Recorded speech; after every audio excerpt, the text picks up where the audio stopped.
Hi, this is Rajesh before you. Happy wishes of Eid to all my friends. This morning, I would like to share a story with you, which inspired you a lot. Which I think so. Okay, और ये कहानी शुरुआत होती है एक बालक की, एक कहानी।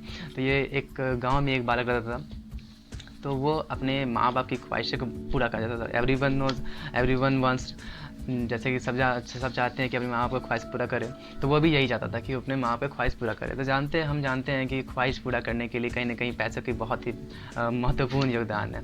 तो कहने का मतलब है कि वो उसको पैसे कमाने थे, उसको कुछ तरकीब सूझ नहीं रही थी। तो वो अपने सवालों को लेकर के, अपने कन्फ्यूज़न को लेकर के वो अपने गुरुजी के पास जाते हैं। जैसे हम लोग भी अपने जाते हैं, जैसे हम लोग के पास भी कुछ सवाल होते हैं तो वो अपने गुरुजी से बताते हैं, शेयर करते हैं या उनसे पूछते हैं। वो भी गया गुरु से पूछते हैं कि गुरुजी मुझे पैसे कमाने, मुझे माँ बाप की ख्वाहिशें पूरी करनी है, उसके लिए पैसे चाहिए, तो मुझे कुछ पैसे कमाने की तरकीब बताइए। तो गुरुजी बोलते हैं ठीक है। और अगले दिन गुरुजी उसको ले करके और समुद्र किनारे जाते हैं और कहते हैं कि देखो, ये जितने भी, और बहुत सारे कंकर दिखाते हैं उसको, बच्चे को। और बहुत सारे समुद्र किनारे ऐसे बहुत सारे कंकर होते हैं, तो उस कंकर को दिखाते हैं और कहते हैं कि ये जितने भी कंकर हैं उसमें एक कंकर ऐसा है जो जिस कंकर को आप किसी भी चीज़ पे रखोगे तो वो चीज़ सोना का हो जाएगा। तो बहुत गुरु जो बालक होता है वो बहुत एक्साइट हो जाता है कि वाह ऐसी बात है। तो हाँ ऐसी बात है। और यह कहकर और गुरुजी वहाँ से जाने लगते हैं। तो बच्चा बीच में ही टोकते हुए पूछता है कि गुरुजी कृपया मुझे माफ़ करें रोकने के लिए, लेकिन मैं उस पत्थर को पहचानूंगा कैसे। तो गुरुजी रुकते हुए पीछे मुड़ के बोलते हैं कि हाँ उसमें कुछ यूनिक बात है, मतलब उसमें कुछ एक स्पेशल बात होगी कि वो इन सभी पत्थरों से कुछ अलग होगा। कहने का मतलब है कि उसकी जो टेम्परेचर होगी वो क्या होगी, वो सभी जितने भी पत्थर है उससे थोड़ा सा ज़्यादा होगा। तो आप समझ जाओगे। बोले ठीक है गुरुजी, और धन्यवाद कहते हुए गुरुजी वहाँ से धन्यवाद कहा और गुरुजी वहाँ से निकल गया और बच्चा वहाँ पे अपने काम पे लग गया। उसने सभी पत्थर को देखा और वो काफ़ी परेशान हो गया कि इतने सारे पत्थर है, मैं कैसे निकालूंगा उस पत्थर को। तो धीरे धीरे उसने तरकीब लगाई कि एक एक पत्थर करके समुद्र में डालता जाएगा, जो पत्थर नहीं होगा उसको डालते जाएगा, तो इस तरह करके वो पत्थर मिल जाएगा। बोला ठीक है। और वो अगले दिन से काम पे लग गया। पहला दिन उसने बहुत ही अच्छी तरह से खोजा, नहीं मिला। दूसरा दिन भी पास हो गया, तीसरा दिन भी पास हो गया, चौथा दिन भी पास हो गया। इस तरह से करते करते 1 महीने गुजर चुके थे।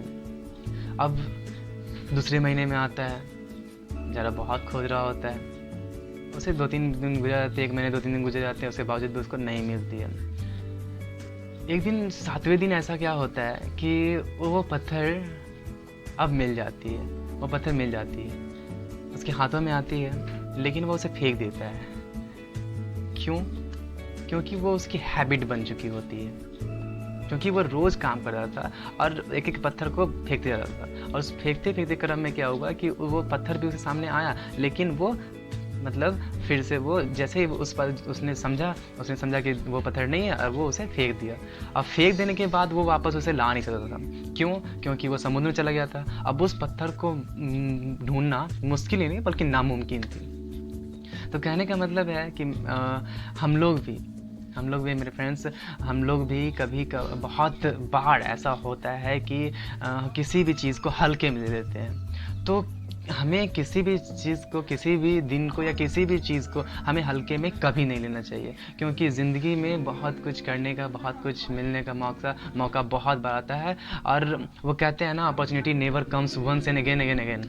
तो वही बात होती है, जो हाथ से छूट जाती है ना वो फिर दोबारा नहीं मिल पाती है। इसीलिए मेरे दोस्तों, इस कहानी से हमें क्या सीखने को मिला कि हर दिन को मजाक में नहीं लिया जाता है, हर दिन को सीरियस में लेना चाहिए, हर दिन को कभी हल्का में नहीं लेना चाहिए। क्योंकि कोई दिन एक ऐसा दिन आएगा जिसमें हो सकता है कि उस दिन अगर हम उस दिन में कुछ ज़्यादा, अगले दिनों से कुछ ज़्यादा मेहनत करते तो हो सकता है, या फिर सावधानीपूर्वक रहते या फिर उसको सीरियस लेते, तो हो सकता था कि वो ज़िंदगी, वो दिन हमारा कुछ अलग होता।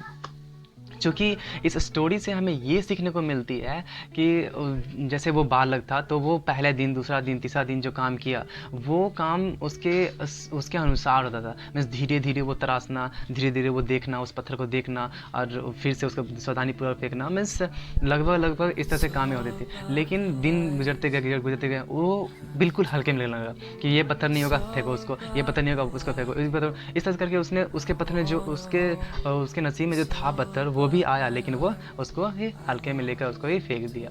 अब तो जानते हो आप कि opportunity never comes once and again. Okay, so my friends, ज़िंदगी को हमेशा मजाक में लो, कोई बात नहीं, एंटरटेन करो, सेलिब्रेट करने वाली है एंटरटेन करो। लेकिन कभी कभी आप जब मौका जब आ रही होती है तो भविष्य को सुनहरा बनाने के लिए कृपया उसे एक अच्छा वे दे, एक अच्छा पॉइंट ऑफ व्यू दे और कुछ समय के लिए सीरियस हो कि हाँ, ताकि आने वाली जो पीढ़ी, आने वाली जो भविष्य है वो आपकी बहुत ही सुनहरे भविष्य हो। तो इसी के साथ थैंक यू एंड दिस